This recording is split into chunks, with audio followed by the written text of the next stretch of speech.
Today from the Global Lane, Christmas Day celebrations canceled in Myanmar. Once again, Christians are targeted by the military regime. The penalties for anyone who disobeys this will be quite harsh. Sources that we've spoken to are very afraid, but also very upset by this, Christmas being so important to us as Christians. The first of its kind AI analysis of social media engagements reveals some startling generational differences. As far as religion concerned, we see a steady decline in traditional religions such as Christianity and the rise of interest in Islam. The first Santa Claus, gift giver, bishop, and persecuted Christian. St. Nicholas and other Christians said, we're not going to bend our knee to the emperor. At least one source says he was tortured in prison with hot pinchers. Australian terror and the worst anti-Semitic attack since October 7th. What must be done to prevent it from happening in the USA? And it's all right here on the Global Lane. Canceling Christmas. In Myanmar, the military government is forbidding churches from holding Christmas services after December 19th. There will be no Christmas Day celebrations. It's only the latest in a long list of religious freedom and human rights violations in that country. Here to explain this and more from the UK is Christian Solidarity Worldwide spokesperson Kiri Kankwende. Kiri, why is Myanmar's military council restricting Christmas celebration? Well, the excuse that they've given is that it's to do with the elections, which are due to be held on the 28th of December in various parts of the country. But we know, and I'm sure your listeners also know, that it has not taken much for the military to crack down on religious freedom in Myanmar, in Burma. And this is not the first infringement of the religious freedom of Christians in the country. Well, how are the Christians responding to this new order? Are any going to disobey the order? Are they going to hold services on Christmas Day regardless? How would they be penalized if they don't obey the order? The sources that we've spoken to are very afraid, but also very upset by this, Christmas being so important to us as Christians. And to be honest, an election is no excuse for this sort of restriction. We're not sure. We have not heard anything about any people wanting to disobey the order. The punishment could be quite severe. We know that they have no compunction in terms of attacking Christians, attacking churches, arresting and abducting clergymen. So the penalties for anyone who disobeys this will be quite harsh. And you're dealing with the military. These are innocent civilians facing off against the military. But the fact remains that people are alarmed and afraid.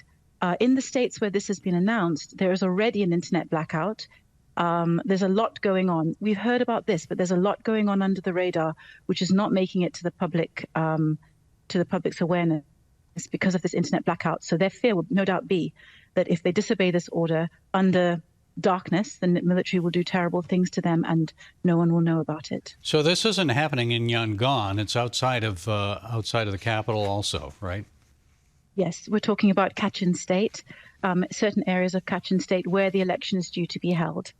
In some of the ethnic minority states, which tend to be Christian as well, in Karen, in Kachin, in Chin State, predominantly Christian ethnic minority areas, we have seen religious freedom violations for several years. And this is just another excuse to crack down on Christians. Well, our reporter Chuck Holton was in Myanmar, also known as Burma, as you say, late last year.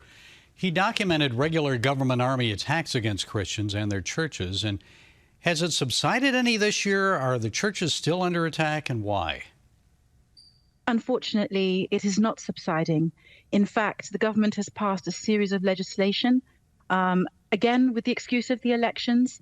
But what they have resulted in is a tightening of this web of surveillance that the military is conducting on all of its citizens.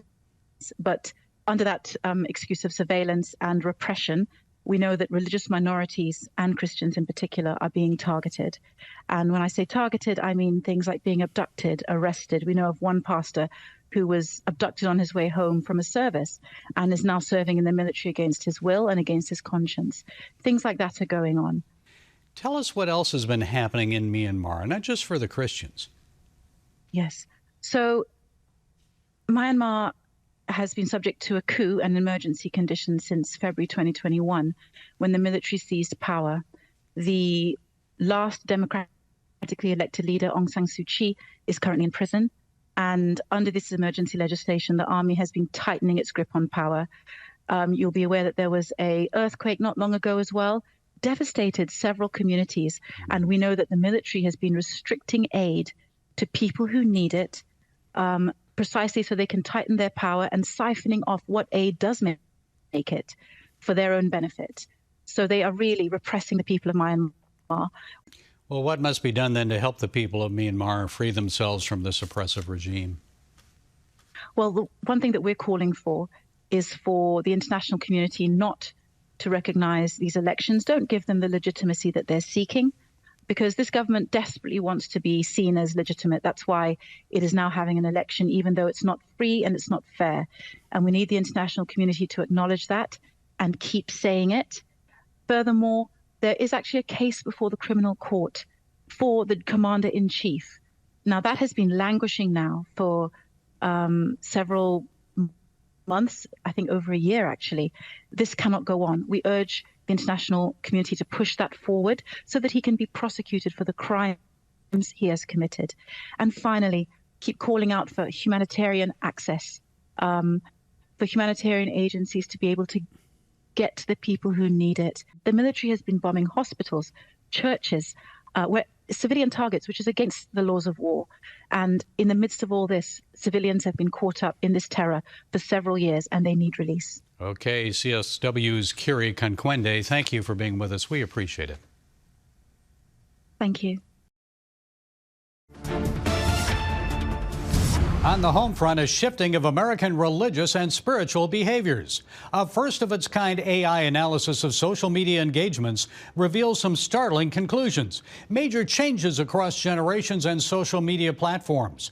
Here to explain the findings is social profiler founder Tony Noskov. Tony, I found most interesting your findings about the religious alignment of young men. They're abandoning traditional religion. Many are embracing Islam in large numbers. So tell us more about what you discovered. Hello, Gary. Thank you for having me here. Our inaugural social profiler report covers religious aspects as well as many other societal changes. And as far as religion concerned, we see a steady decline in traditional religions such as Christianity and the rise of interest in Islam. So it doesn't necessarily mean that people are turning into Islam. We just see, as a matter of fact, they're gaining interests related to such religion. Why is this happening? What are young Americans seeing and not seeing about religion and spirituality on social media platforms? I think it has a lot to do with activism, and we see the very steady connection between, say, Free Palestine movement and Islamic accounts and interests. That might be one thing. And conservative values are also declining a little bit, so that might be another contributing factor.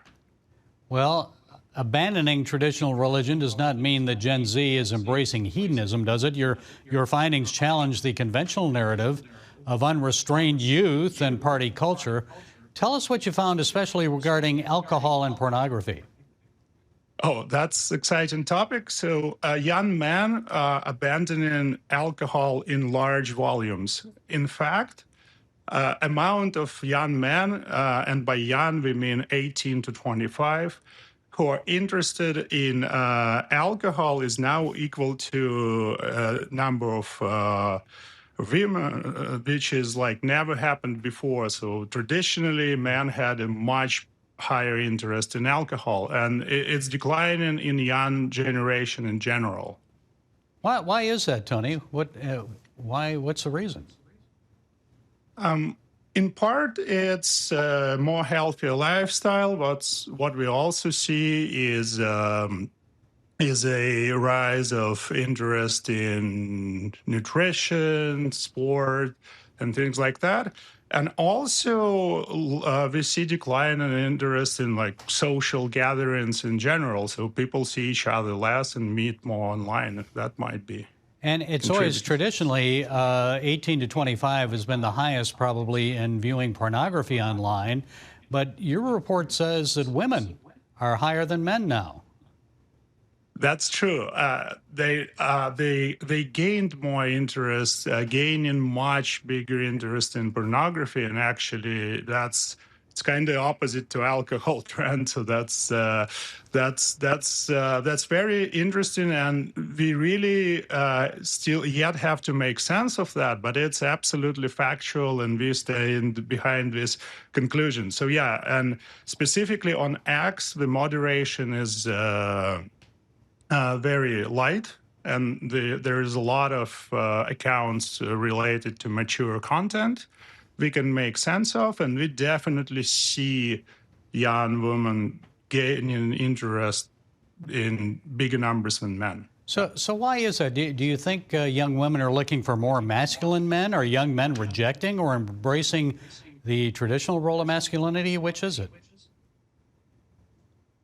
That might be the factor. Additionally, we see just much, so people meet each other online much more than ever. So that might be a factor that just generally people see each other less, and that's how they gain interest in pornography, possibly.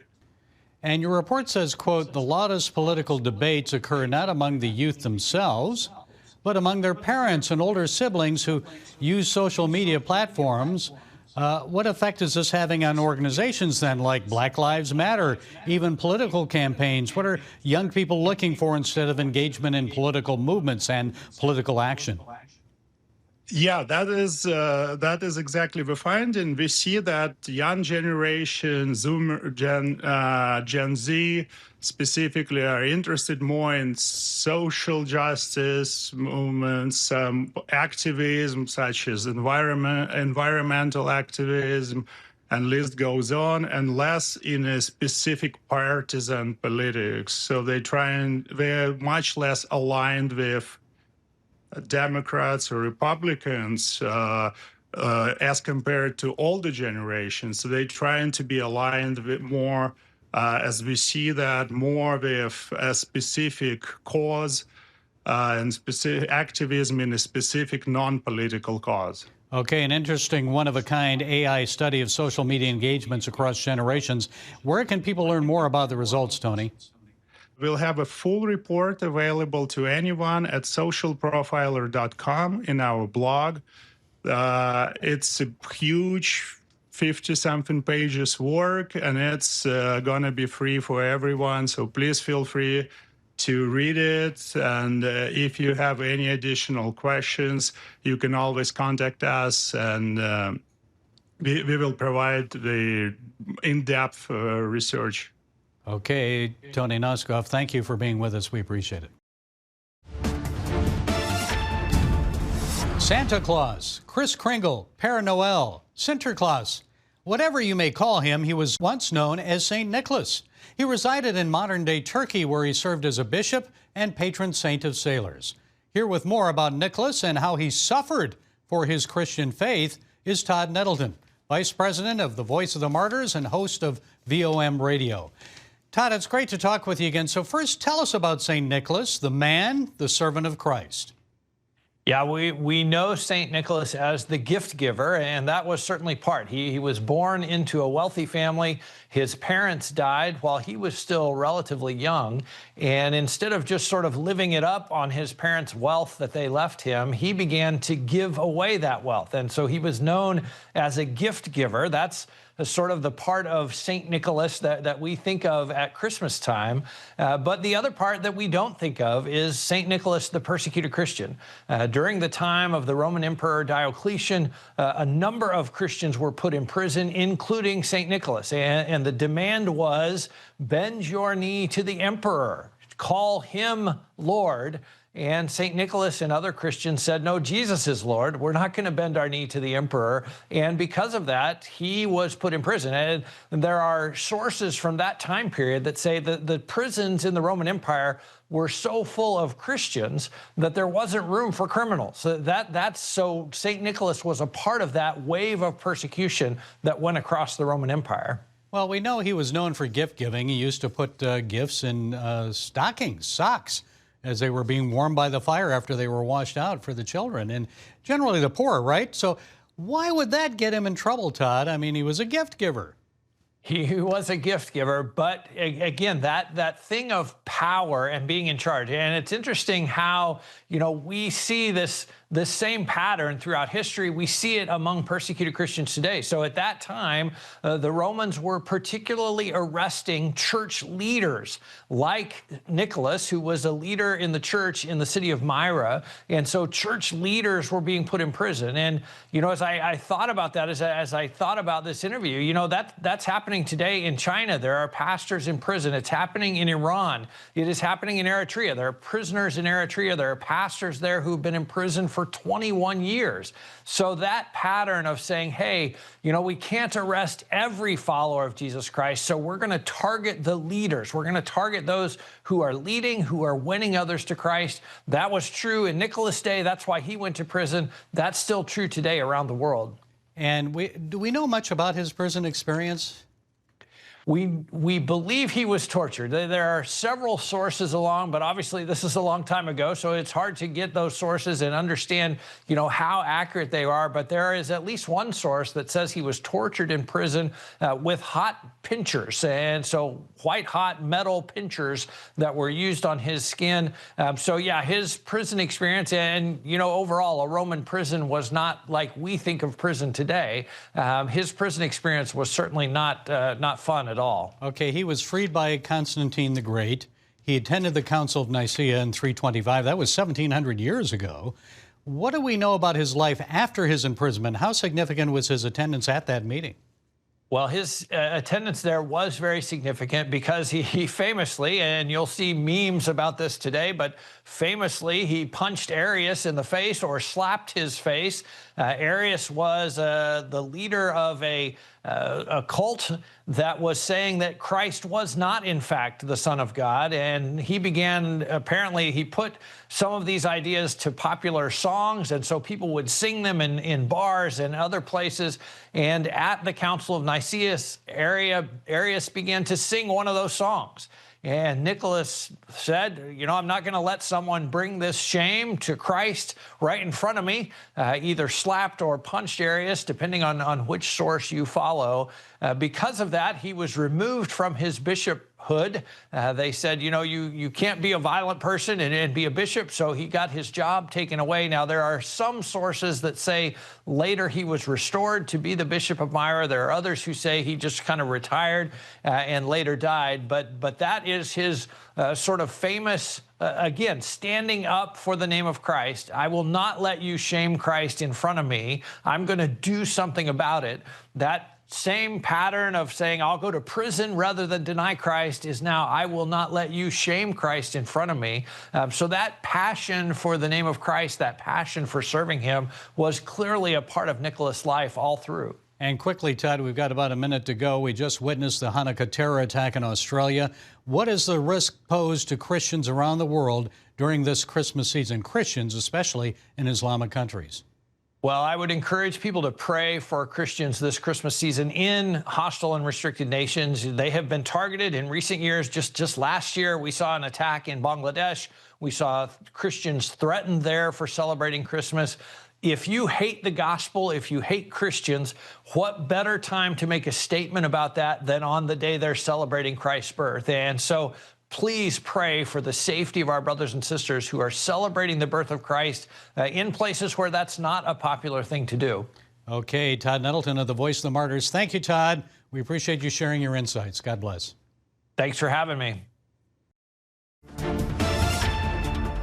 After the Australia Beach massacre, we need to ask ourselves, what is the best way to fight rising anti-Semitism? I believe our nation's leaders should take the lead. At this year's White House Hanukkah celebration, President Trump warned about anti-Jewish sentiments in Washington.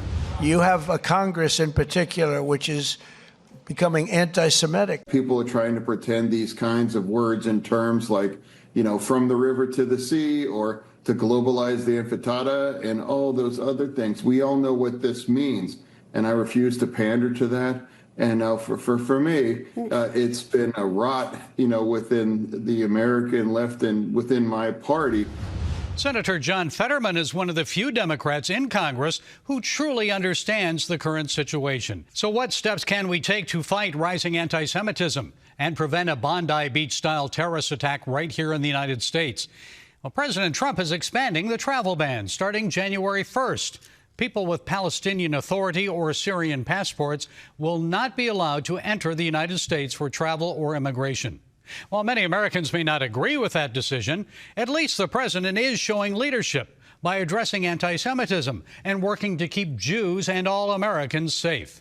This effort starts with reducing the risk of anti-Semitic terrorism. If accused assassin Afghan Ramanullah Lakhanwal had been properly vetted, Specialist Sarah Beckstrom might still be alive, and Staff Sergeant Andrew Wolf could still be patrolling the D.C. streets with his fellow guardsmen. If the Australian government had taken anti-Semitic threats and actions more seriously, perhaps 15 Jews who attended the Hanukkah Bondi Beach celebration would still be alive, lighting more Hanukkah candles this week. Israeli Prime Minister Benjamin Netanyahu said anti-Semitism is a cancer and accused the Australian government of letting the disease spread, saying it responded to weakness with more weakness and appeasement.